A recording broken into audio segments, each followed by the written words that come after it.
Hello, hello, hello. Welcome to Bay Path University. We are happy to have you here tonight. We will be having a wonderful webinar discussion with some wonderful presenters, and we're going to be getting into that. My name is Rashida Thornton. I am the Assistant Director of Graduate Admissions, and I work with the business programs currently.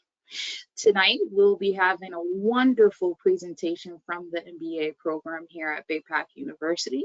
We will be working with Dr. Rosner and her team, and they will be going over several things that should be interesting to the conversation of navigating difficult conversations.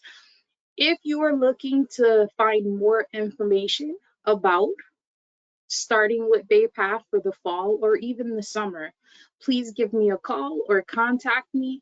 My follow-up email will be sent out tomorrow and you will have the video. If you have missed it, don't worry, we're going to make sure you get this. So without further ado, I'm going to hand it over to a wonderful presenter, Dr. Rosner. Well, thank you so much, Rashida. It is so exciting to have you all join us here today. We're excited about the crucial conversation topic. I think it's something that we all, every single day, cover and part of our life's journey. So I am the program director for the MBA program here at Bay Path University, and excited to also have fellow professors who are in the MBA program with me and with us this evening. And so I would like to introduce Professor Bethany Backer, she is a commercial kitchen estimator where she develops comprehensive proposals for diverse venues, including restaurants, stadiums, casinos, high venue locations. In addition to her professional work, she serves as a program coordinator for the MBA program right here and is currently a doctoral candidate in the Bay Path University Higher Education Leadership and Organizational Studies. So everybody give a round of applause for Professor Bethany. And also tonight we have Dr. Gina Moore. She is a 2025 graduate from the Bay Path University's Higher Education and Organizational Studies program. So congratulations on your recent commencement and graduation, Dr. Moore. And she has spent the majority of her career creating and leading project management and strategic execution for organizations within the Fortune 500 companies, most recently as a senior vice president. And she recently transitioned her career to higher education, along with working in an advancement office and also helping with projects here at Bay Path University as well. She shares the skills and experiences with us as an adjunct faculty here in the MBA program. And we're so excited that everybody is here with us this evening and be part of this panel and sharing just like we're in a classroom. So we're excited to be here. So with that, I am going to transition. Dr. Gina, it's all yours. All right, thank you, Dr. Laurie, and thank you everyone for joining us here tonight. We are so happy that you chose to spend your next hour with us talking about difficult conversations. So before we get started, I'll just make a quick note that this is a webinar format, which is a little bit different than Zoom. So if you see the orange arrow up at the top of your screen, you would just click that in and you should see a little pencil icon that you can submit questions, and we will save time at the end to do some questions and answers. So just a brief little note about that.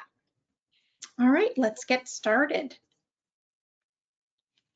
So what you see here in front of us, think about this picture as a conversation that you're about to have or that you're going to have. We all kind of go into conversations hoping that they're going to go smoothly, and reality, often shows us that conversations can be difficult, and there's many times where they certainly don't go according to our plan, and there's a lot of bumps and twists and turns, and navigating those difficult conversations is something we're going to talk about tonight. So while I kind of switch slides, think about a situation where this may have happened to you. Think about a time where you had a conversation that was difficult, did not necessarily go as planned, and how you navigated your way through that. And hopefully through our presentation tonight and some of our discussion, you'll get some tips for moving forward. Okay, so now I'll just do a brief overview of what we're going to cover tonight. We're going to talk about what a difficult conversation is and some strategies, what you do before the conversation, strategies during the conversation, and what happens after the conversation. And then at the end, like I mentioned, we'll save some time for questions and answers. So let's dig right in. All right. What is a difficult conversation? Take a minute to think about it. What is a difficult conversation? What makes a conversation difficult? So take a second and think about that. And as you can see, this is kind of like the reality path on the slide before, where certainly it's not a straight and easy situation. All right, Professor Bethany, can you share an example of a conversation that you maybe recently had that was a difficult conversation you would consider difficult? Yes, thanks for including me in this conversation. I know we had some discussions before about this. I have in the past had a difficult conversation in the terms of career growth and my trajectory. I've always tried to work on a forward growing path. So I've been oftentimes just willing to say yes to whatever opportunity comes my way. And I had an opportunity come my way that seemed like a great opportunity to expand my career, but I had to pause and realize that it was actually less of a promotion and a advancement and more of career creep. And I had to have the conversation with my manager about whether or not I would accept a position and title change that just doubled my workload, or if I had to stop and decline and stay in the position I was, and they could have that opportunity for somebody else and bring somebody new in, or move me there and bring somebody into my role. Those were my three options, and I had to broach that conversation with leadership, and we would have to come up with a solution that would work for all of us. So that was, I didn't know where it was going to go when I entered that conversation. It could have been, you don't take this, you're out the door. It could have been, we're going to force you into this position. So it was very nerve-wracking in that position to know what my next steps would be. Great. Well, thank you, Professor Bethany. And if you don't mind, we're going to keep coming back to that as we walk through, the discussion tonight, and we'll refer back to some of our strategies and see how you may have handled them in this conversation as an example. Absolutely. All right.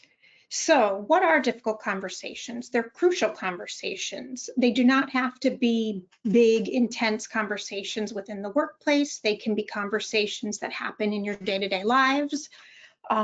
You can have crucial conversations with your boss, with your partner, even with your 5-year-old child, for instance. So they are uncomfortable. And if you're uncomfortable, the other party is probably uncomfortable as well. There's situations where opinions may be different. The stakes of the conversation are high, and emotions definitely run strong. So as Dr. Laurie may have mentioned before, this webinar is put on by the MBA program, and this is a little sneak peek into one of the courses that we offer. We actually use this book, and it's a course that I've taught in the past semester.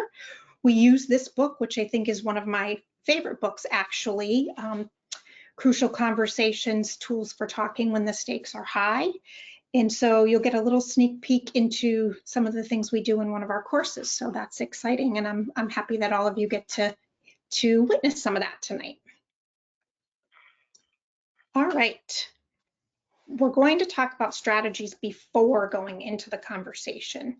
Something to think about is most of the time when we go into a conversation, we're very aware of how others kind of contribute maybe unhealthy behavior or comments to the conversation, but we don't necessarily think about how we may contribute to a conversation or some unhealthy behaviors or comments and things like that. So one of the first things to do is work on yourself first.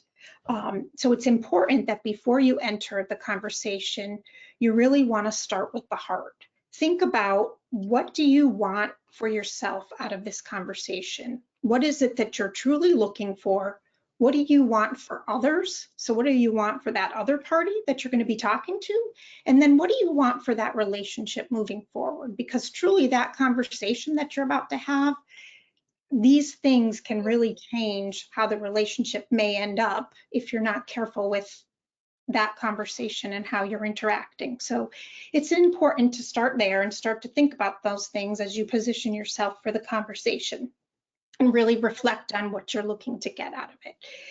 And this is kind of, where you think about checking your motives, and think about, how would you behave? So now that you know what you're looking to get out of this conversation, you can kind of look in the mirror and say, okay, if this is what I want, this is how I should behave in order to get that. And then Bethany, Professor Bethany, do you want to share how this might have helped you before you went into your conversation? Yeah. What I love about your picture in the mirror there, I kind of, I tell this to my son all the time, but you can always see the spinach in somebody else's teeth and you can't see your own, right? You have to stop and check yourself too, because what you are projecting to the world and what you think and what you are may not always match, right? You can walk into a room super confident and have a giant piece of something and everybody's looking at that and not listening to you. You don't know until you take a minute to look at yourself what you're really projecting. So before you walk into these conversations, so before I walked in to have this moment, I had to figure out what I needed in that moment. Like, did I want this new position? Was that my end goal? Was my end goal to stay where I was? Was my end goal to find a combination between the two? I had to figure out what I was willing to accept, what I was willing to walk away from, and where I needed to land, and how to save the relationships and not let people who were showing that they had trust and faith in me down with these conversations. So really made sure that I had a grasp of all sides of the conversation and how multiple arenas could go before I walked into the room. That's great, thank you. And kind of as Professor Bethany mentioned, it's really thinking about separating facts from stories. So we all have these narratives that we create in our head about how situations are, or what that other person might want, or that sort of thing. And so we really have to separate those facts out from the stories that we're sometimes telling ourselves. So where is there, what's the reality? What's the fact? How do we know this is true? And really take that going into the conversation, rather than all those stories that we make up and tell ourselves that aren't based in any fact or reality. It's important to watch for how, as we master our own story and what we're looking to get, and we enter and approach that conversation, make sure we watch out for some of these stories, the victim story or the villain story. Victim story meaning, it's not my fault, or it's all your fault, being the villain story, or there's nothing else that I can do. So watch for those in the conversation so that you can take yourself back and come back to the facts. And so when you're entering your conversation, or your difficult conversation, turn yourself into a contributor to that story. So you're somebody telling your story, and you're there to learn the other person's story as well. All right. So this here is, during the conversation, what is the goal? The real goal of a difficult conversation is to create a pool of shared meaning. We want to understand the other person's perspective, feelings, and experiences, and we want them to understand ours. So a pool of shared meaning is, we both come together and we understand each other and the perspectives of each other, and it gives us a good sense of what each other is looking for, and they know what we're looking for, we know what they're looking for, and it's a safe, comfortable environment, and we're looking to reach that common ground. And Dr. Laurie, when we were talking not too long ago, you had a great example of how you approached something like this and you created a chart with that bubble. Would you mind sharing that with everyone? Sure. So whatever it is that I am looking to achieve, and I am looking to see how the other individual may come from a different angle or a perception of thought, I do like a graph. And so I create the graph, and on the left-hand side, I put what is it I want? What is it that I would like to achieve? What is the newness of what I want? Or let's say addition of staff, or a new program, or a new service, whatever it is. And then at the bottom of the graph, I put what is best for the other person, or what is best for the company, what is best for the organization. And then I look to find a correlation of how they can meet. But when I do that, I always ask myself, is that really what I want? Is that really going to be the best for each? Not like little circles, but bigger circles. Where's the bigger circle that is going to be the biggest win for that? Meaning, is it a little tiny bit of little tiny circles that doesn't really create a big circle? So if that's the case, how do you bubble it down? Identify what each one of those things, because I break it into two categories. Is it something emotional that I'm feeling? Is it something emotional? Is it something that I think should happen? Or is it something that is just strictly pragmatic, factual, and say, okay, what evidence do I have behind this? But why am I thinking that? Why am I emotional? Or why am I feeling this way? And so if I can break those two down, I can create the bubbles.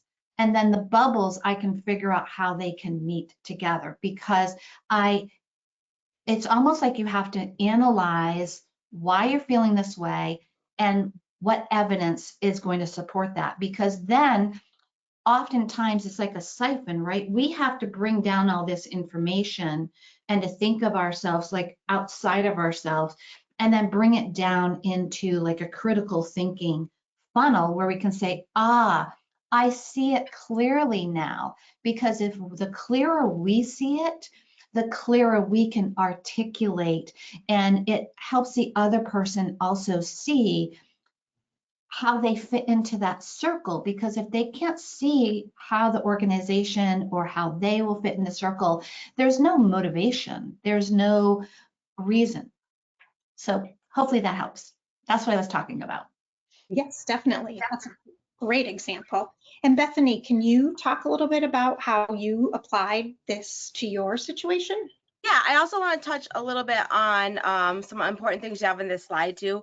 I am very lucky, and was very lucky that I was in a situation where this conversation was safe for me. But sometimes when you're in these conversations with a coworker where something has gotten over a line and you need to pull it back, you do want to make sure that you set some guidelines before you start this conversation. Like, I'm not going to raise my voice. Please don't raise yours. We're not going to call names.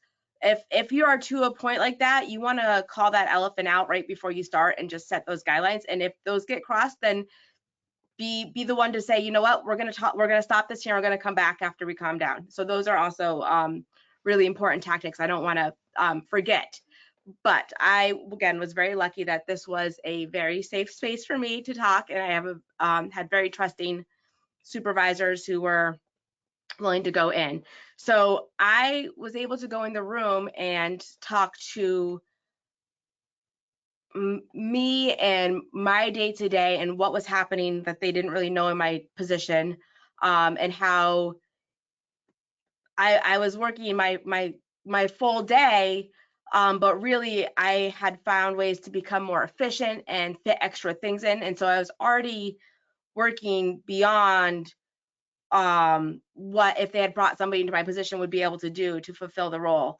And taking something else would have put it to the point where I would lose productivity, something wouldn't get done, something would be missed, mistakes would be made, and that wasn't the best situation for the company, for myself, or for my career path, because I could have swallowed on something else and then failed miserably at all of it because I had too much on my plate. And so I had to come to the table after looking at that, and to do that, I needed to pause, and I needed to trust my loving critics and my mentors and reach out and say, hey, this is what I'm in. What would you do? Let's talk it through. And that gave me the bandwidth to come in prepared and to have, I'm less visual, I'm more verbal than Dr. Rosner is. So I didn't make a bar graph. I conversed it out with, a few people and had those kind of mini role play conversations before I got to that point.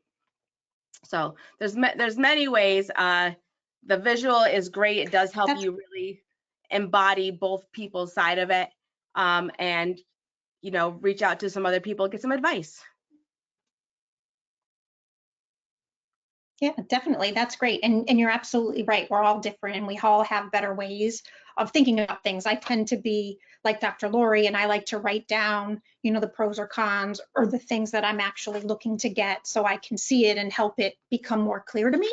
But I love how you talked about, you going into the conversation and thinking about what's best for you as well as what's best for the organization that you work for. And so hopefully you're all getting a sense now of the purpose of trying to look for that shared meaning as part of the conversation. And that pool of shared meaning that you create, that does make it a safe space for you to listen to each other and hear each other and explore each other's paths and really try to understand and then both be contributors to that conversation. So thank you both for your examples because I think they're really helpful. All right, so part of creating the pool of shared meaning is to state your path during the conversation. So what does that mean? It means you're going to tell the what your story is, and in a way, the how that is honest and not confrontational. And always remember, it's okay to pause when you're speaking to somebody if you need to regain your composure. So there's you can take that 2-second pause and kind of regroup yourself and then continue if needed.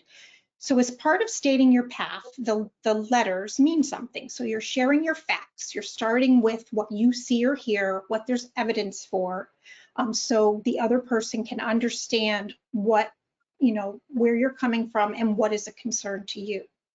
You also want to ask for their path. You want to ask them questions. What is a concern to them? How do they see it? What perspective do they have? And remember that this should be a comfortable conversation. You don't want it to be confrontational. So really be open to sharing and also to listening. And part of what you're doing, like I mentioned, is you're actually, by doing this, by stating your path, you're filling that pool with your information.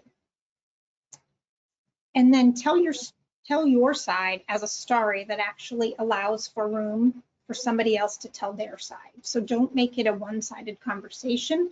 Leave it open so that the other person can now fill the rest of that pool with their perspective or their path. And you don't want to be too forceful, and you want to definitely not get turned off or upset by differing opinions. You want to really listen and understand what's behind that so you can, really fill that bubble or really fill that shared pool of meaning for each other. All right, Professor Bethany, so as you, think about this, is there something you would do differently that now that you're reminded of this approach, maybe in the conversation that you had? Yeah, I think reflecting back, I wish that when I had began to broach this subject, I left the conversation more open-ended with a tentative revisit date, like, hey, right, this is a not yet. But I wish I had said, let's put 6 months from today on the calendar. and we will revisit and see if this is now the time to move forward with this, or if the organization's in a better position to bring somebody into learning so that I can move there, instead of trying to find, was I staying or was I moving? I wish I had more of a hybrid in the middle plan and steps to take. That way it was a yes soon, not yes later kind of conversation. Great. I hope as our audience is listening here and kind of hearing us talk and looking at the information from Crucial Conversations, that you're thinking about some of your conversations, or you're starting to think about conversations that you have coming up, and ways that you can kind of embed some of these tools to really make sure your conversation is effective. So hopefully this is giving you guys some great things to think about as you prepare for upcoming conversations. Really, one of the important things in Crucial Conversations is that we need to care about the interests of others too, not just our own interests. And that goes back to a little bit of what we were talking about when we're making our lists of what do we want, what do we think is in the best interest of the other person. So we're really caring about that person as well, and not just going into the conversation thinking that, you know, we're in it to win it. You know, it's not a win or lose situation. It's getting the best outcome for both parties. So we need to be the leaders that we are and look for the best outcomes for both parties from the conversation. And this actually reminds me of something that I learned from Dr. Josh Weiss, and he has a organizational leadership and negotiation course that is part of a certification course within the MBA program, where he talks a little bit about negotiation, and negotiations as well are crucial conversations. They're not just big contract deals, but you're negotiating, like I mentioned, you could be negotiating with your 5-year-old because you want them to get in the bathtub, or you're negotiating with your husband on where you're going to go out to dinner, or some things like that. So, but it reminds me of something that I learned from that one of his courses that actually sticks with me all the time. And I tell a lot of people about it, and it's called the BATNA. BATNA. It's the best alternative to a negotiated agreement. So that's going into, you know, preparing for this conversation and really thinking about, like we said, it's not a I win, you lose. I'm not looking for that. I'm looking for how can we make this a win-win? So I'm looking for the best alternative, which gives us both the opportunity to win out of the conversation. So I thought that that's just something that reminded me of, you know, what we've been talking about and kind of creating our stories and really thinking about outcome for both parties. Dr. Gina, what was that acronym again, and what was that again? It was BATNA, BATNA, best alternative to a negotiated agreement. I will never forget that term because it really was impactful to me when we were talking about this exact concept of, you know, really going into a conversation and wanting to, you know, everybody thinks a negotiation, which again is the same as a crucial conversation, is a win-lose, you know, and it's not. And that's truly, as leaders, like I mentioned, we need to look for the best outcomes for both. I love that statement that this is not win-lose. What I love about conversations are transactional. And you want to think about, like, if you went to the store and you gave $20 and they gave you a stick of gum, you'd be upset, like, because what you gave did not value what you give. When you're having a conversation, you want to give value and you want to get value back. And that is really, I mean, the heart of this whole thing is that this is a transaction, and you want to give respect if you want to get respect. And if that balance becomes tipped, that's when these conversations get heated, and that gets, you know, to the point where you can't actually get to any sale of the transaction. So just think about your part. Am I putting in enough to get back what I want to give? Am I paying enough of my transaction to get back the value I'm trying to extract? Yeah, absolutely. I love that. Oh. Yeah, go ahead, Dr. Laurie. I I love like that, that. Professor Bethany and Rashida. I guess everybody is shaking their head. I'm sure those are watching are going, yeah, right. We want value for Yeah. value. And what ends up happening is when you understand um, the transaction, meaning that's like that one side of the bubble, and then the other side of the bubble is the transformation, right? Because then you have that trusting relationship. You can transform that value into something that creates a transformation and understanding of that value and how that value is authentic, because people really know when you're really being authentic. People really know when you think the best of them. And oftentimes we're the problem, right? Is because of how we're thinking or our opinions of what we're hearing, because there's three realities, right?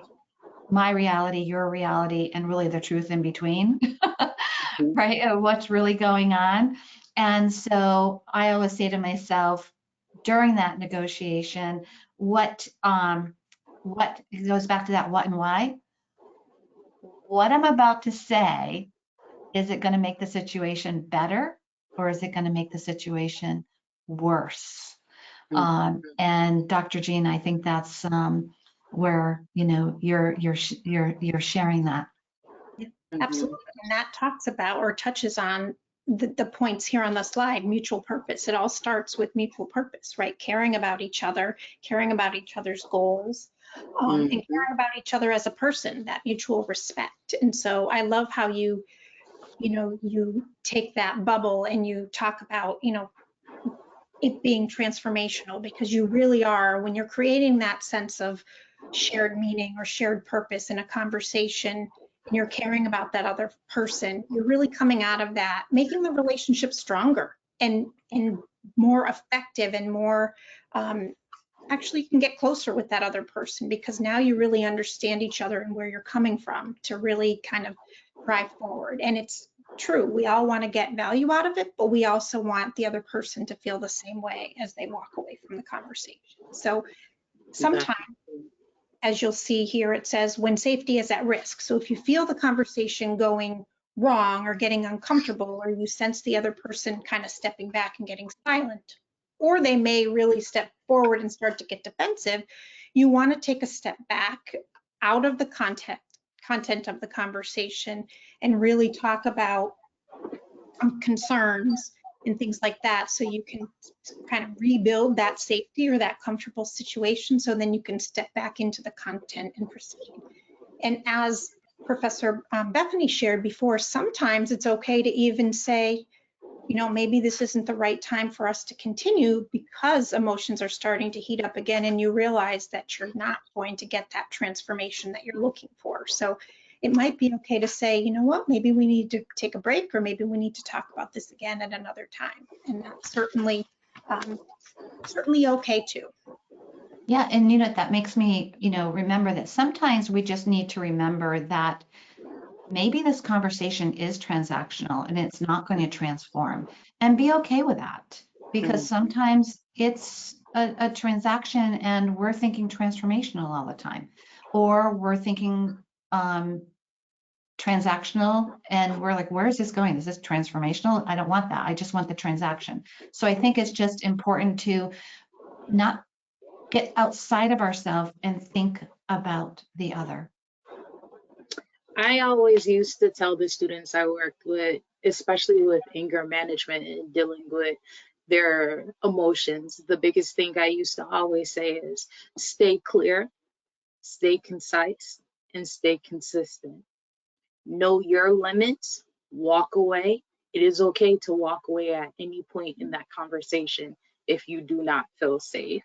And it was always interesting to see, because it's like it worked, it even worked at work. And I said, see, give it time. So I always say, think about the 3 C's of a difficult conversation. So That's definitely great. some good points. I like this. Yeah, I love that. That's great. All right, let's get to the next slide here as we talk about exploring others' paths and really wanting to get to know what the other person is thinking or their perspective. And we're going to use the AMP strategy here to do that. A big piece of this is active listening. And so we're not listening to hear, we're listening to understand. And so that's very important. And so first, you'll invite them to share their thoughts and feelings. You'll invite them into the conversation. Have you ever had someone ask you what you're thinking and what you're feeling? And that feels pretty good, right? Like it feels great to have somebody ask you and genuinely care about what you're thinking and feeling. So think about that as you go and invite somebody into a conversation with you. And then you'll mirror, and this is really important because it helps to make sure you kind of understand, what you're hearing.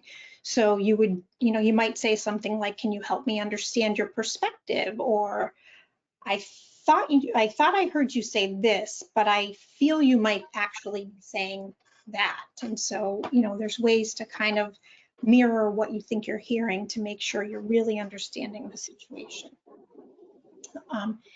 And then I'm sure we may have all heard about paraphrasing, and that's really also restating back to them what you've heard, not necessarily what you call parroting. So not verbatim, but really restating it kind of in your own words so that you can clarify and make sure that you understood correctly. And this makes it a safe space for the other person to say, well, actually, maybe that's what I said, but this is what I was really trying to get across. And so those are helpful strategies to really make sure you're hearing the other person and you're understanding their path. And so you're kind of understanding and filling that pool of shared meaning. And it's important to prime during the conversation. So when you feel like it's going nowhere, make them feel safe, make them know that you're listening. And, again, reaffirm for them that it's okay to share. So Professor Bethany, let's take us back to your situation. And were any of these techniques helpful as you navigated your conversation with your employer? Yeah, I think one thing that was really helpful, for me to kind of prime the whole situation before the conversation is I sent an email saying, hey, here's some bullet points to get them already thinking on the same page. So we were both kind of like, we knew what the conversation was going to be. It wasn't just, hey, I need 5 minutes and then throw this on you, right? So, and then when you're having these conversations, I like to, we all hear active listening and paraphrasing. I like to keep the word intent in my mind. Like, what is their intent with those words? I use this a lot with my 5-year-old because she'll just be like, Mom, there's red on the floor. And I'm like, what does that actually mean? And really, she spilled her ketchup, right? And she needs me to come help her clean it up. But I had to figure out what that meant, right? So what are they actually trying to say versus what words did they use? And I'm big on examples. When we could all like imagine walking in a room and saying, hey, do you see that pencil? Well, they're not actually asking you if you can see it. They're hinting, can you hand me that, So just trying to get beyond if you're in a conversation where you're asking for a raise and they're saying like we can't do that. Are they saying we can't do that because we don't want to, we don't value you, we don't think you deserve it? Are they saying like the company's not in a financial position to do that? And so trying to get those hard conversations out and then advocating for yourself while still understanding the reality of the situation. I think that I hear what you're saying about the company, but my production has brought in double what our department was making, and that value added, we need to discuss next steps and how we can do this in the future. If we can't do it now, what are the opportunities for me here? Those kind of things about, okay, the intent is, I see you, I would like to, I understand that you deserve this, I can't this second. So how do we get to that intent of, I want to give this to you, but not yet. So that's the word I like to keep in the back of my mind when having these conversations. What is the intent behind what they're actually saying?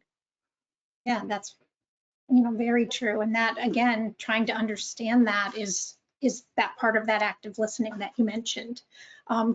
Dr. Laurie, would you have anything else to add here? Yeah, I would, I'd like to add to that. I think that it's the positive intent, right? It's having your mindset of positive intent of whomever you are having this crucial conversation with, because you've had some sort of prior history, experience, and we have formed already in our mind different scenarios or fears. And oftentimes fears that we have formed is much worse than reality.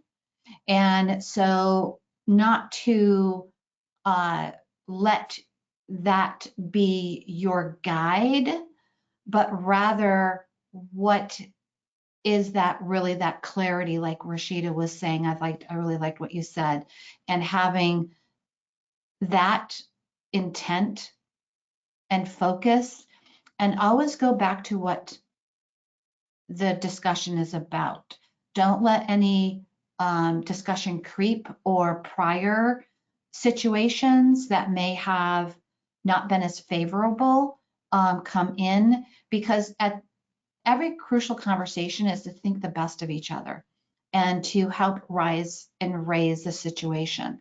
And when we think from that aspect, we don't bring in our biases or our prior experiences that may be negative or positive, because this is a new situation, this is a new conversation. Or if it is an old conversation, there's something new that happened to create it as a continued conversation. So when you're listening, I always say to myself, don't form in your head. Like, I can't already form what I'm going to say when there's still got 3 sentences left, because that means I'm not listening, because I'm already strategizing for myself.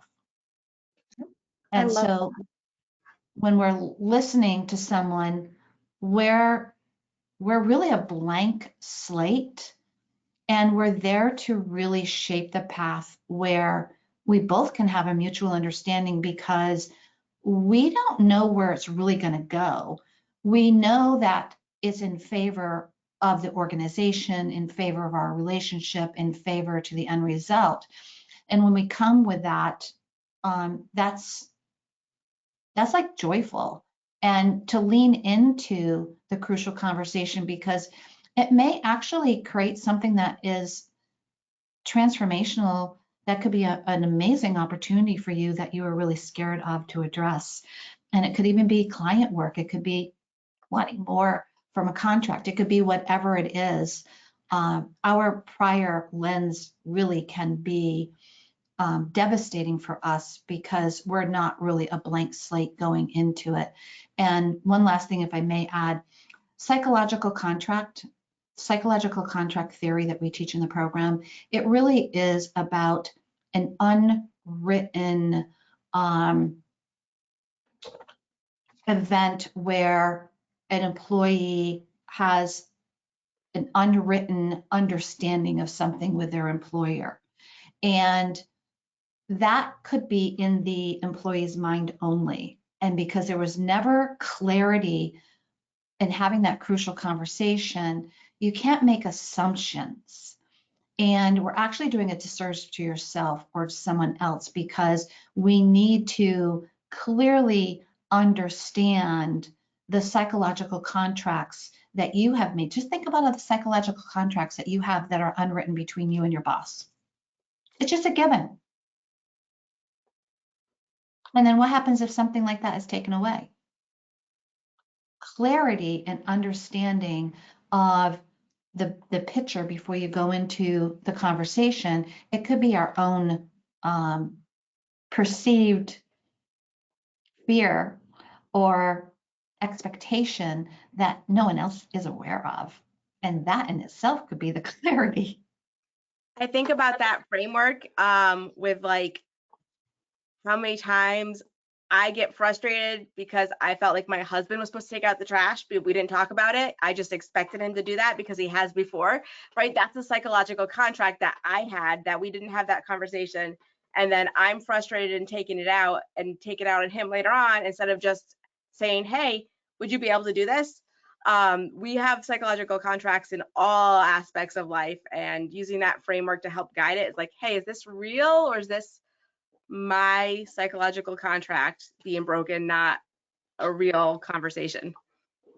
Yeah. I also think as a leader and a manager, you have to be able to hone in on that, especially when working with staff.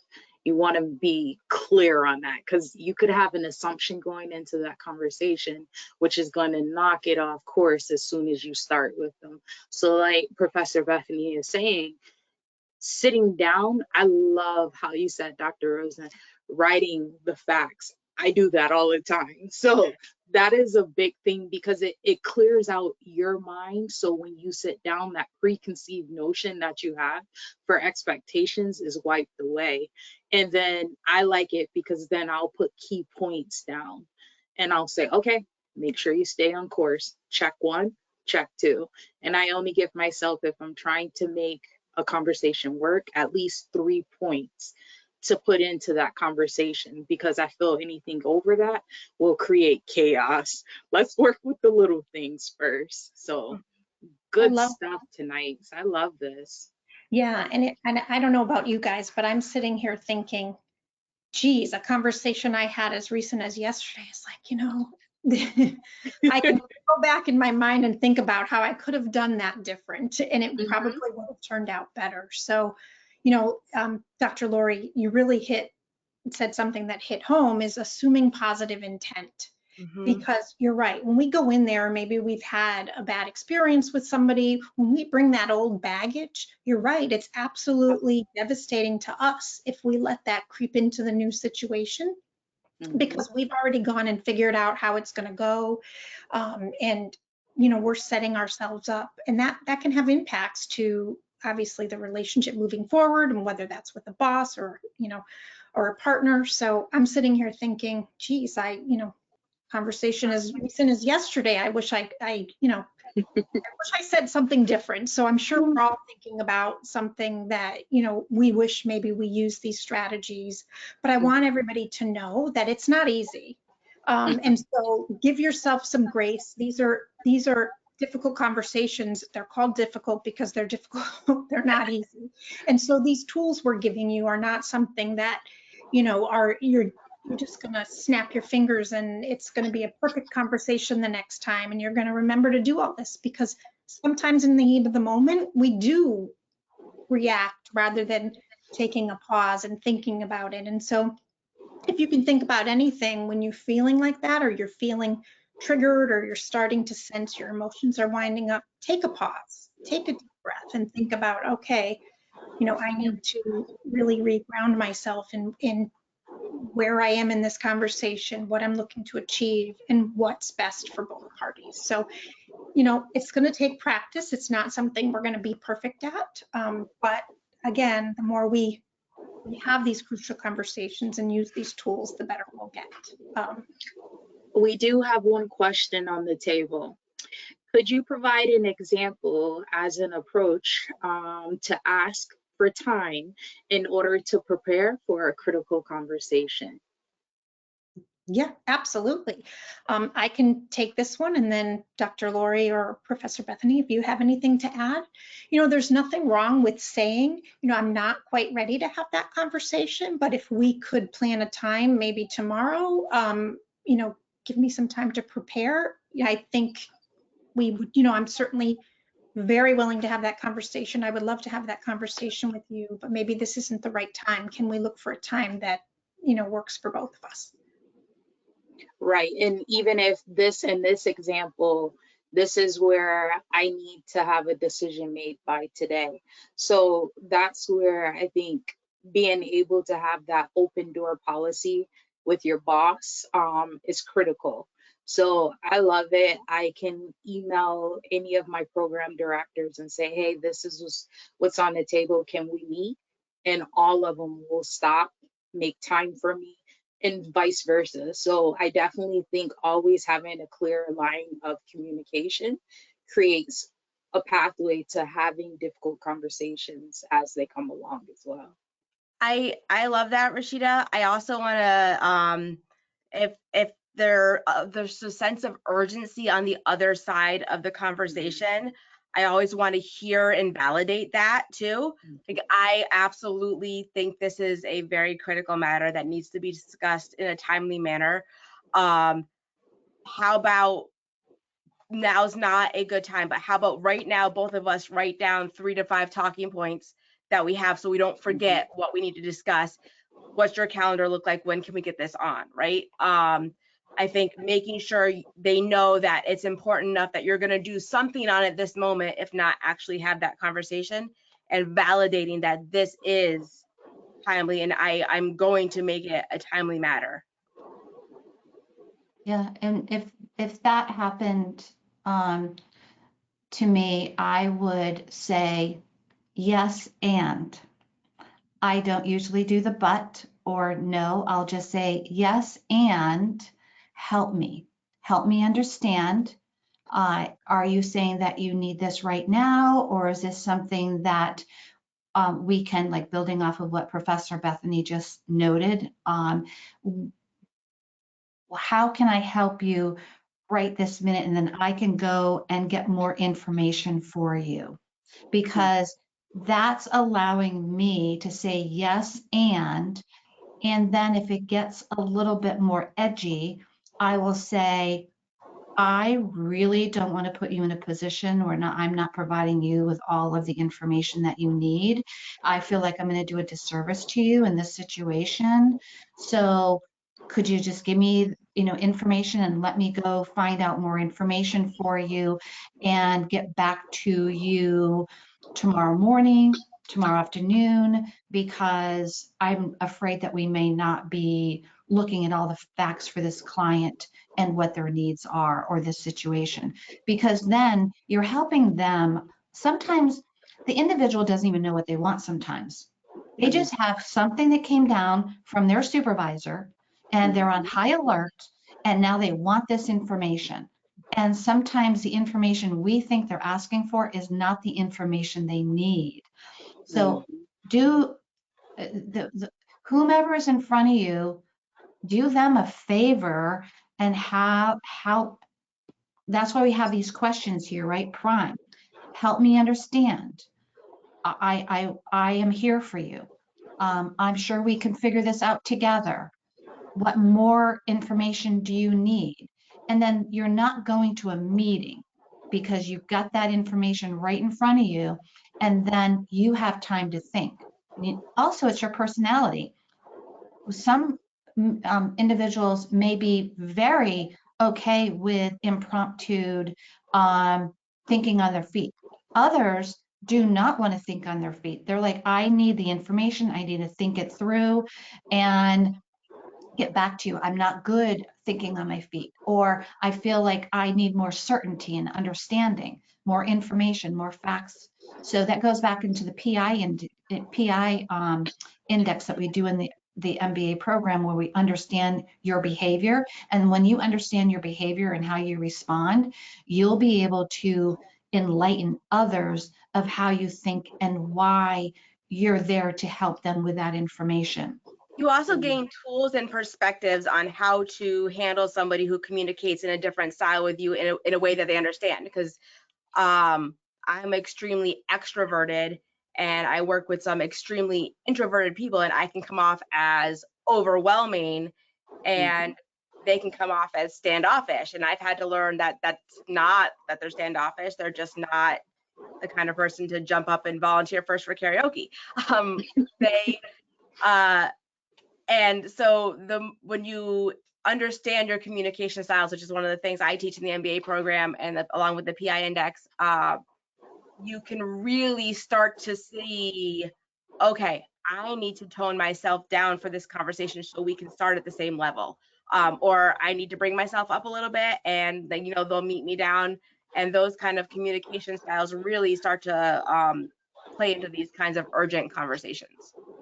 That's great. And I also want to add just another sneak peek into, the MBA program and the great things it offers is there's also learning social styles. So not only understanding yourself and your behaviors, but kind of understanding that of others so that when you hear them, you're understanding where they're coming from and learning the best way to communicate with that particular style. So all great stuff. I want to be conscientious of I time. think that Rashida has a question. Okay. We have two more questions on the table. Okay. Okay.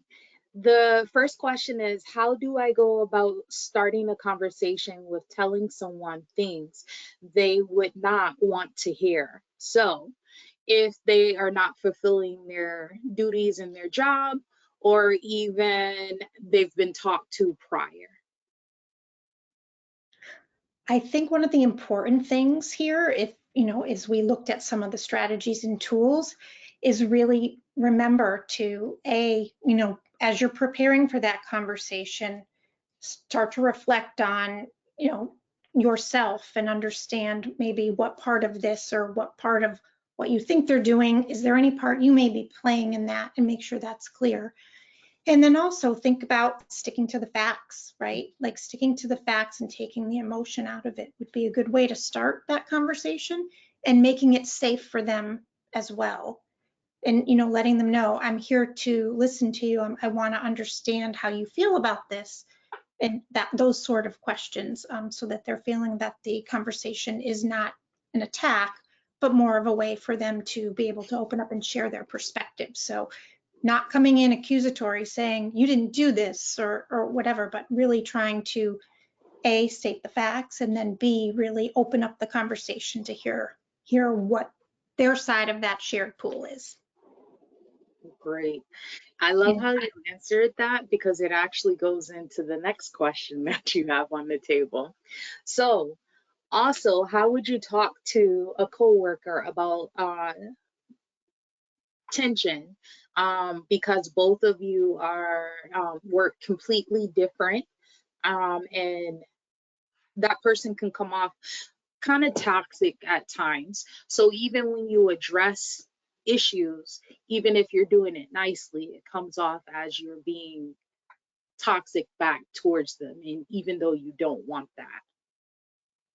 Yeah, I think what I would add, and then certainly Dr. Laurie or Professor Bethany jump in, but I think what I would add to what I just said about really, kind of sticking to the facts and understanding your own assumptions that you might be bringing in, or like we talked about those previous scenarios with that person, that, leave all of the past behind and approach this as a fresh conversation, and leave those things behind and make it safe. But I would also say, when you're going into that conversation, really be genuine and authentic, because people can feel that. So if you really want to understand why they're taking that approach, being genuine and honest with your feelings and the facts behind it, I think goes a long way. Because like I said, people can feel uncomfortable, or they might, feel attacked. And so they know when it's a genuine, when it comes from the heart. Mhm. Yeah, and part of the program, we talk about extreme ownership. Really, the problem's us. Whether you're a supervisor or you have a coworker, it is our lens that we walk in. It is what our reality, what we think reality is. They have created maybe preconceived ideas or misrepresented ideas of you. And it could be something as simple as you both have two different communication styles. And you're not answering the question in a way that that person needs the information. And that's frustrating. And they're not listening because it's not coming to them in a path that is clear to them. And so they may think one thing, but the reality is another. So the extreme ownership is owning the conversation and coming at it from, I just don't think I was clear. And share with me the process that you went through to where we are today, and help me understand. I know we can figure this out together, and I thank you for bringing this to my attention. That puts the person's guard down. We always want to get to the think mode, not the emotional mode, because once someone's in the emotional mode, they stop critically thinking because the conversation is escalating. And our brain cannot think critically when we are emotionally high. And so, in order to help yourself and others, and this is never going to be perfect, so don't look for perfection, because you actually, Dr. Gina, when you were saying about yesterday's conversation, last night I said something to my husband, and I immediately said, I am so sorry. That did not come out the way that I meant it to come out. I meant to say this.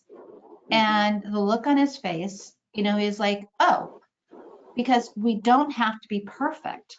And when we understand we don't have to be perfect, and we think the best of ourselves, because sometimes we don't even value ourselves or think the best of ourselves, or we're tired, it's been a long day. You can go into collusion with yourself and justify all day long. But at the end of the day, if someone that works for you does not do what is expected, your job is to provide clarity and a path for them to be successful. And when they know that you're looking for their success and that trust, we talk about the theory of trust in the program, which is benevolence, that when you're out of the room, they're going to say, trust, that they'll have your back, their ability and integrity. Once that trust is broken, or one of those stools are broken, it's really hard. And that's where those crucial conversations come in, and how to restore that and how to continue to think about that. But usually it's just how we're framing and how we're thinking, because everybody has different styles and it's not right or wrong.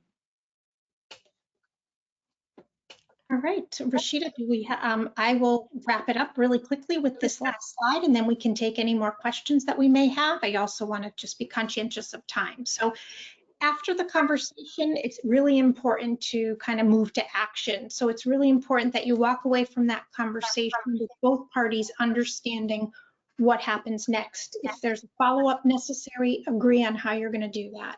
And, from my experience, especially in project management, it's very important to make sure it's clear on who's going to do what and by when, so that everybody's clear, right? That clarity we talk about, making sure happens. Everybody's clear on what happens next. Again, if there's action to be taken or follow up. So with that, I will close it out with, our challenge to you is to keep practicing. Practice is key. Again, like Dr. Laurie said, we're not going to be perfect, but we're going to keep getting better. Right, just like when the first time you're behind the wheel, like you're not going to be able to go on the highway. You got to do it often. And like, I just challenge you to see every conversation you have this week as a crucial conversation. Like, what can I do to put myself in the position of this being a crucial conversation? Whether it's where we're going to get dinner, whether it's what time to set the alarm on the weekend, like every conversation will help you build these skills. And if you don't use it, you lose it. Like, we all know that. And I can tell you for myself, there's nothing that has made me better at crucial conversations than speaking with my teenage son, because the patience needed and the intent that you have to dig out is there. So there's plenty of opportunities around us. And it's fun sometimes to get a friend and even role play ones, like just, hey, you're the boss, you're firing me, let's have that conversation. Okay, now I want a raise, let's negotiate that. And just go back and try and see what works, and try it with someone you don't like, see if you can get some heated examples. Now, I would say in closing, don't story yourself and don't story others. Because when we story others, we're actually thinking that, what they should be doing, why are they doing that? That's not our role. Our role is not to story others. Our role is not to even story ourselves, but to look at things objectively as we possibly can. And it's okay, because you're responsible for your actions, not others. But we can always lift each other up. Yes, and it certainly has been a great conversation, and I'm very grateful to have it with both of you, wonderful professors, and Dr. Laurie as the director of the program. This has really been informative, and I hope everybody has gotten a lot of important and helpful tips today. I just want to add that, you know, if you have a crucial conversation and it doesn't go your way, don't consider that a failure, right? Because you're just like every conversation, you can't control what the other person's thinking, feeling, or doing. They haven't learned this information, and sometimes you'll never get them to see eye to eye, and you leave a crucial conversation feeling like it was a failure, but it wasn't. You learned, you tried, you practiced, you grew. Reflect on those. Like, take the time afterwards to write what you did do, what you wish you did. Reflect on that, revisit that, because that's how you grow. Thank you, Rashida. Thank you for being a host today for the Hot Topics. We really appreciate you. We appreciate this opportunity. Thank you, Dr. Rosner, for this. This was awesome. I love it.